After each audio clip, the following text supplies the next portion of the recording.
Hello, class 11. Okay, so we are back with our English class. We'll continue with As You Like It. हमारे rapid reader book से जो हम लोग कर रहे थे chapter 2. Okay, in the previous video we had done that जो wrestling match है वो स्टार्ट होती है and miraculously it happens that वो यूथ इतना ज़्यादा इंस्पायर्ड होता है रोजलिन और सीलिया के बात करने के बाद say that it works like wonders for him. ठीक है, एक मतलब इतना ज़्यादा अच्छा हो जाता है, ज़्यादा फेवर में चला जाता है that youth wins that match. He comes out victorious. वो एक्सपीरियंस फाइटर को भी हरा देता है वो मैच में. Everybody is very pleased with him. सब लोग बहुत खुश होते हैं. Duke Frederick is also very happy. Happy से ज़्यादा एक्चुअली इज़ वेरी इम्प्रेस्ड. ठीक है, so he wants to know more about him. वो उसको बुलाते हैं ड्यूक फ्रेडरिक.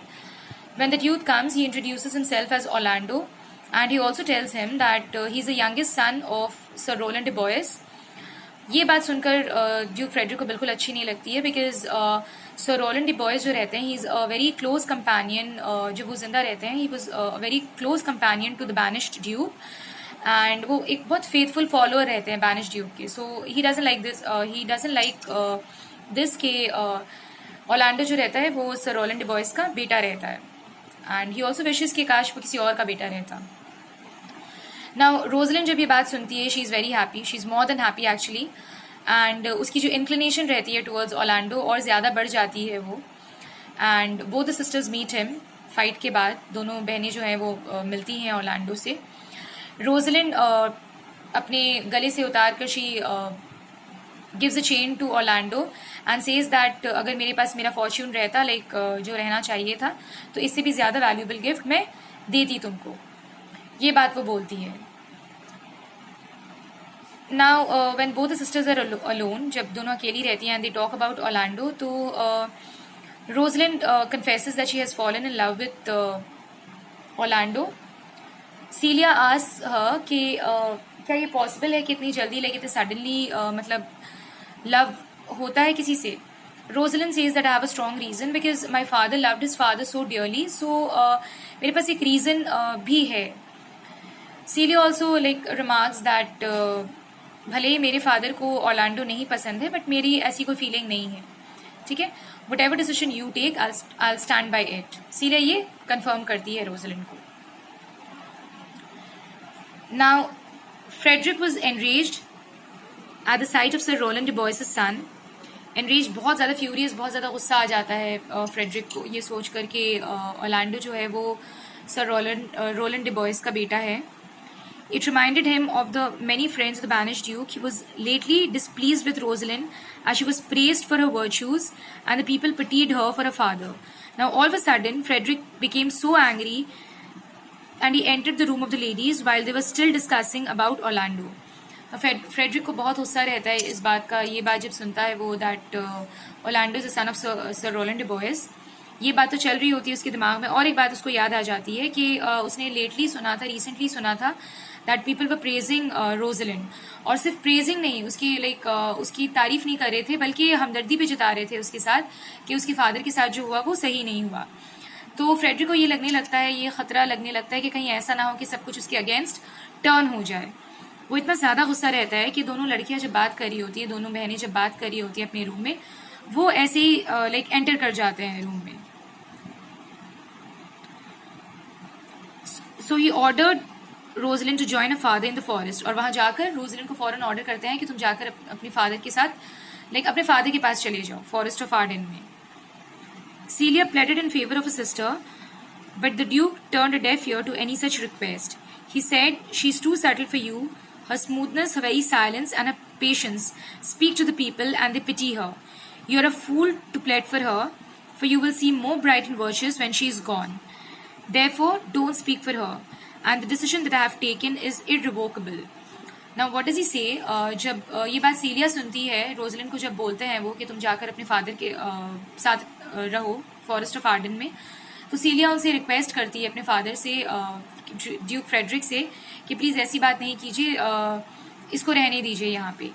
लेकिन फ्रेडरिक जो है ड्यूक फ्रेडरिक वो समझाते हैं सीलिया को ये बात कि नॉट अंडरस्टैंडिंग, उसकी जो खामोशी है या फिर उसका जो पेशेंस है, सब्र जो है उसका, कल को जाकर तुम्हारे अगेंस्ट हो जाएगा। वो तुम्हारा फ्यूचर उसकी वजह से अच्छा नहीं होगा। लाइक जो भी लोग हैं उसकी तरफ हमदर्दी रहेगी, उसके वर्च्यूज़ की तारीफ करते हैं लोग, तो सब कुछ तुम्हारे अगेंस्ट हो जाएगा। And not only this, you are a fool to understand, you are a fool not to understand this. तुम बेवकूफ़ हो जो नहीं समझ रही हो। जब वो चली जाएगी तो तुम्हारे वर्च्यूज़ की तारीफ होगी, तुम ज़्यादा हाईलाइटेड रहोगी हर जगह। सो मेरा डिसीजन जो है वो बहुत फर्म डिसीजन लिया है मैंने। इट्स इररिवोकेबल, अनचेंजेबल है ये। मैं किसी भी हालत में ये चेंज नहीं कर सकता, ये डिसीजन जो मैंने ले लिया है। When Celia could not change her father's mind to keep Rosalind in the palace, she decided to accompany Rosalind to the forest of Arden in search of her father. Before they set out, they decided to change their clothes as it would be unsafe for two young ladies to travel alone in rich attire. Now, जब सीलिया देखती है कि she cannot change her father's decision, अपने father का decision change नहीं कर सकती है, so she decides now कि वो भी रोजलिंड को accompany करेगी, उसके साथ जाएगी वो, ठीक है? And before setting out for their journey, like before setting out to go out, like बाहर जाने से पहले वो लोग ये डिसाइड करते हैं कि इस तरह के रिच अटायर में दो यंग गर्ल्स का जाना ठीक नहीं होगा। तो they try to be in disguise, like वेश बदलना चाहते हैं वो लोग, दोनों जो लाइक कजिन्स रहते हैं। Rosalind thought that one could disguise herself as a male, and since she was taller than Celia, she decided to dress as a country lad, and Celia could dress as a country lass. Now, Rosalind ये सोचती है कि इस तरीके से तो वो लोग जा नहीं सकते हैं, अगर वेश बदलना है तो सब कुछ लाइक बदल कर ही चलना होगा। सो रोजलिंड सोचती है कि वो एक नॉर्मल सी आम सा एक यंग लड़के के डिस्गाइज में रहेगी, और सीलिया क्योंकि उसकी हाइट कम थी रोजलिंड से, so she will be like a country lass, like एक यंग मेडन जैसे सिटी लाइक कंट्री साइड में होती है वैसी तरीके से रहेगी Celia. And they would introduce themselves as brother and sister, दोनों भाई बहन बनकर रहेंगे। Rosalind would call herself as Ganymede and Celia would be called Eleanor. Rosalind ने अपना नाम Ganymede रखा डिस्गाइज लेने के बाद, और सीलिया ने एलियना, दोनों भाई बहन की तरह लाइक भाई बहन के रूप में रहेंगे। In this disguise with money and the jewels, they set out on their journey to the forest of Arden. और इसके बाद वो लोग ये डिस्गाइज लेने के बाद फॉरेस्ट ऑफ आर्डन के टूवर्ड्स चलने लगे। A long way from the Duke's kingdom, the lady Rosalind Ganymede, in accordance to her dress, put on an attitude to her sister, who left the luxury of the palace for their true love to each other. So they walked along. Now, both the sisters disguise में थे, but obviously Rosalind को ये ख्याल आया कि सीलिया जो है सिर्फ उसने रोजलिंड के लिए ही अपनी लग्जरियस लाइफ जो है वो छोड़ी है, ठीक है? लाइक शी इज सब कुछ छोड़ छाड़ कर वो सिर्फ क्योंकि इतना ज़्यादा प्यार करती है अपनी बहन से, इसीलिए वो आई है। ये चीज़ उसके दिमाग में कंटिन्यूसली चल रही थी। अब वो लोग चलना शुरू करते हैं। Rosalind showing a cheerful spirit as if he was a real Ganymede, the rustic and stout-hearted brother of the gentle village maiden Eleanor. Rosalind जो थी वो जैसे उसने एक लाड का, एक कंट्री लाड का एक डिस्गाइज लिया था, वैसे ही वो लाइक एटीट्यूड में भी थी। उसी एटीट्यूड में हर तरफ से सीलिया को बचा कर रखना और उसको प्रोटेक्ट करके लेकर चलना, ऐसा लग रहा था वो सच में गैनीमेड ही है, ब्रदर है सीलिया की, जो उसको हर तरह से प्रोटेक्ट कर लेकर चल रही है। When they reached the forest of Arden, they did not get the inns or food or the good accommodation that they had got till then. Ganymede, who had hitherto cheered his sister, confessed that she could cry out of fatigue and hunger. Now, अब जब वो लोग like चलते रहते हैं और पहुंचते हैं वो लोग कुछ दूर में फॉरेस्ट ऑफ आर्डन जब पहुंचते हैं, तब उन लोग को रियलाइज होता है कि वो लोग कितना थके हुए हैं, कितने भूखे हैं, और जो भी लाइफ वो लोग आज तक जी रहे थे वो कितना आसान था उन लोगों के लिए। गैनीमेड जो है लाइक रोजलिंड, शी कन्फेसेस कि ऐसा लग रहा है कि वो अब चिल्ला कर रो देगी फटीग और हंगर से, कमजोरी से और थकान से और भूख से। When Elena declared that she could walk no further, Elena ने भी बोला, Celia ने भी बोला कि और आगे नहीं जाया जा रहा है उससे. Rosalind tried to find out where they could get rest and food, but they were certain that they were lost. एक तरह से उन लोगों को ये यकीन हो गया था वो लोग गुम गए हैं वहां पे. ठीक है, रास्ता अब समझ में नहीं आ रहा है. Just then they met a countryman and asked him where they could get some food and a place to rest in exchange of money or gold. एक आदमी से मुलाकात होती है उन लोगों की, जिससे वो लोग जगह पूछते हैं और ये भी पूछते हैं कि हम लोगों को अगर कोई जगह बता पाए रहने के लिए और कहीं पे जहाँ खाना मिलता हो तो like we have money and gold, इसके एक्सचेंज में, इसके बदले में हम लोग मनी और गोल्ड दे सकते हैं. He said that he was a servant of a shepherd who was going to sell off his house, and so they did not have much to entertain them. Now, वो जो countryman जो रहता है जिससे मुलाकात होती है वो ये बात बताता है that उसका जो मालिक है, मतलब वो एक servant है किसी shepherd का